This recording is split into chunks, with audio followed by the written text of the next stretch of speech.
नमस्कार, आप देख रहे हैं फैक्ट नाउ की फैक्ट खबर। उत्तर प्रदेश के मुजफ्फरनगर की फरमानी नाज इन दोनों उलेमाओं के आंखों में खूब चुभ रही है। इसकी वजह उनका मशहूर हुआ एक गाना है जो इन दिनों यूट्यूब पर खासा वायरल हो गया है। सावन के महीने में भगवान शिव की आराधना पर तमाम कलाकार गाने बनाते हैं। फरमानी ने भी गाना बना दिया। दोस्तों, कावड़ भी आ गई और हमारे बहुत प्यारे प्यारे भजन है, घूमूंगे हरिद्वार और हरिद्वार की सैर। बस फिर क्या था, उलेमा नाराज हो गए क्योंकि उलेमाओं को ये बात पसंद नहीं आती, क्योंकि वो खुद मुसलमानों के धर्म के ठेकेदार बन बैठे हैं और शरीयत को लागू करना चाहते। ये कोई नई बात नहीं है। इस तरह की सोच रखने वाले सो कॉल्ड उलेमा बहुत मिल जाएंगे। जब भी कोई मुस्लिम लड़की अपने हुनर को दिखाना चाहती है तो इस तरह के फतवे लगना लाजिम हो जाता है।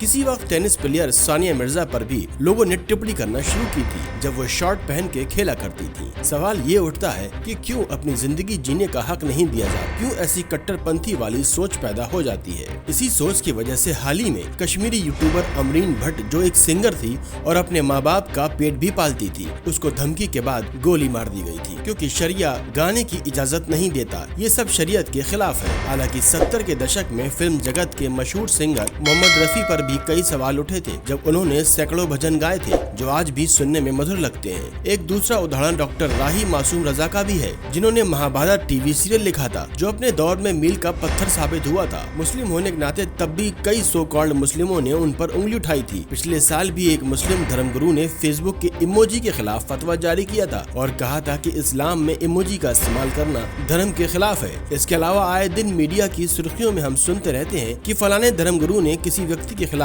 फतवा जारी किया है। तो फिर मुजफ्फरनगर की फरमानी नाज को कैसे छोड़ा जा सकता? एक तो वो सिंगर और उस पर उसने हर हर शंभू पर गाना बना डाला जिससे उलमाओं की नींदें उड़ा डाली, जिसने माहौल को गरमा दिया है। देवबंद के उलमा ने फरमानी के गाए गाना हर हर शंभू को लेकर देवबंद के उलमाओं ने इसे शरीयत के खिलाफ बताते हुए इससे तौबा करने का फतवा भी जारी कर डाला है। हालांकि भारत में फतवों का कोई असर नहीं होता क्योंकि ये लोकतांत्रिक देश है।